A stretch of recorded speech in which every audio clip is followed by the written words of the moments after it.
여러분 안녕하십니까? 오늘은 실화 형수 한 여자를 놓고 여러 형제들이 펼치는 지상 최대의 섹스 버라이어티 쇼, 이러한 주제를 가지고 말씀을 드리도록 하겠습니다. 그들은 형제이면서 허가받은 구멍 동서들이다.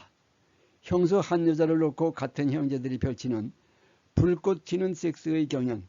형수는 너무 좋아 눈이 뒤집히고 숨이 막히며 밤새 시달린 그곳은 얼얼하고 다리가 후들거려 걷기조차 힘들다. 이것이 현대판 섹스다. 아우들아, 너희들은 아들을 낳을 때까지 나의 아내인 너의 형수와 오늘부터 잠자리를 같이 하라. 형의 명령이다. 일본에는 판상가라고 하는, 우리나라로 말하면 종갓집 또는 장손의 맏아들이라고 보면 될 것입니다. 그런데 이 집에서 아이를 못 낳던가 또는 난다 해도 딸을 낳을 경우 대를 이어갈 수 없기 때문에 당주라는 사람이 동생들에게 자기의 아내와 아이를 낳을 때까지, 또 아이를 낳는다 해도 딸을 낳을 경우 아들을 낳을 때까지 잠을 자도록 하는 전통적 관습이 있었습니다.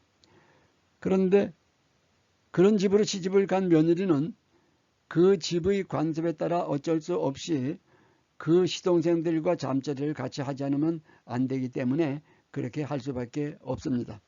처음에는 자신의 알몸과 모든 것을 보여줘야 하기 때문에 혀라도 깨물고 죽고 싶었지만 그렇게 쉬운 것이 아니어서 어쩔 수 없이 그 길을 갈 수밖에 없었습니다. 동생들 역시 성스러워서 처음에는 쩔쩔맸지만 형의 명령이고 가문을 위해서 하는 일이기 때문에 순종할 수밖에 없었습니다.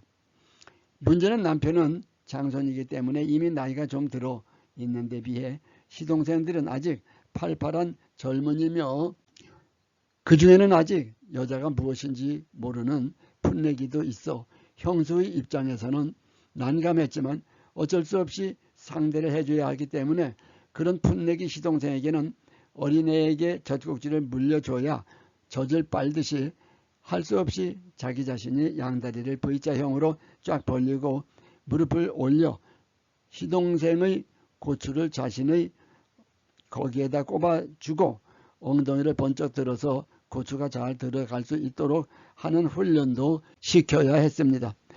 이렇게 시작된 밤 생활이 날이 가고 달이 가고 하면서 시동생들은 역시 젊으니까 금방 숙달되고 나름대로 새로운 테크닉을 개발하여 형수에게 맛을 보이고 뽐을 내게 되면서 형수도 날이 가면서 남자들이 새로운 맛을 알게 되고 시동생들 역시 날이 가면서 여자의 맛을 알게 되었습니다. 그런데 형수인 여자는 아주 새로운 것을 깨닫게 되었습니다. 같은 형제인데 동생들의 사이즈가 형보다 월등히 크고 정력이 얼마나 센지 어떤 시동생은 형의 것보다 2배도 넘는 것 같이 크고 얼마나 딱딱한지 한 번 들어오면 자신의 그곳이 장독같이 크게 벌어지는 느낌이어서 입이 딱딱 벌어지고 눈이 뒤집힐 정도로 벅차고, 어느 시동생은 정력이 얼마나 센지 한 번 시작하면 밤이 새도록 빼지 않고 해야 되는 바람에 여자 입장에서 소변도 볼 틈이 없었습니다. 형제들은 날이 갈수록 형수를 상대로 불꽃 튀는 섹스의 버라이어티 쇼를 벌이고 있었습니다. 그들은 이제 어색한 관계가 아니었으며 테크닉도 어느 달인 못지않게 향상되어 있었습니다. 그들은 이제 단순한 짝짓기가 아니었으며 섹스를 하나의 퍼포먼스로 연출하고 있었습니다. 형수는 이제 섹스의 황홀감에 정신은 혼미해지고 육체는 마비가 되는 지상 최대의 섹스쇼의 진미를 알게 되었습니다.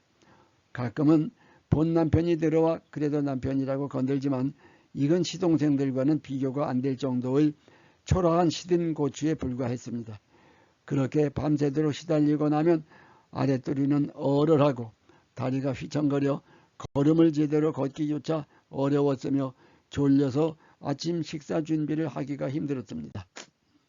또 밤에 시동생들이 얼마나 애무를 잘해주고 서로 경쟁적으로 피스톤 운동을 격하게 하는지 입이 떡떡 벌어지고 러브주스가 하도 많이 나와 철벅거리는 소리는 옆집까지 들릴 정도였습니다.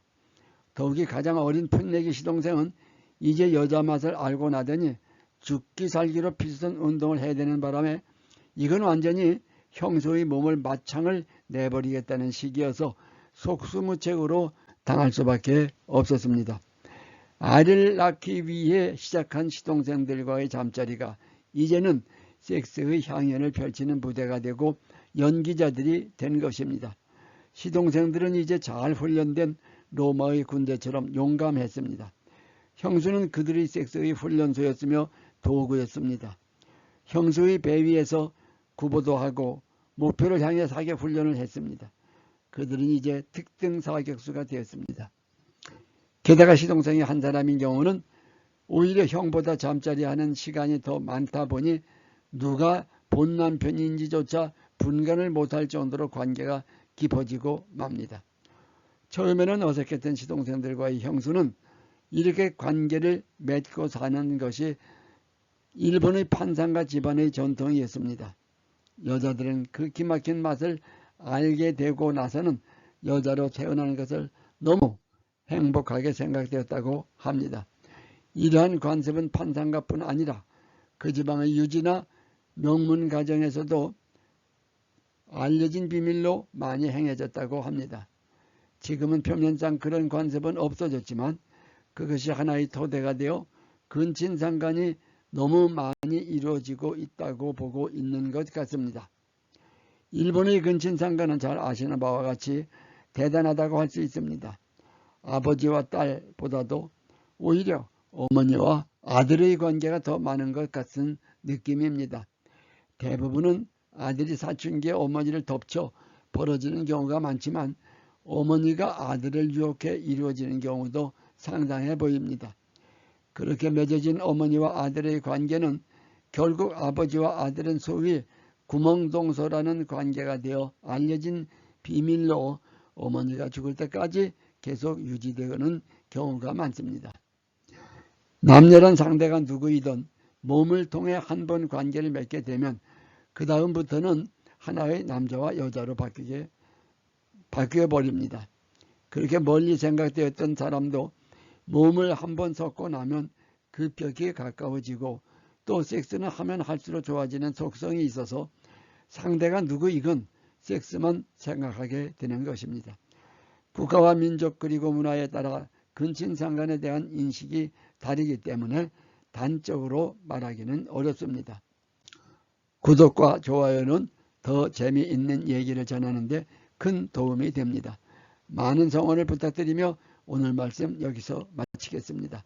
경청해 주셔서 감사합니다. 다음 뵐 때까지 여러분 안녕히 계십시오.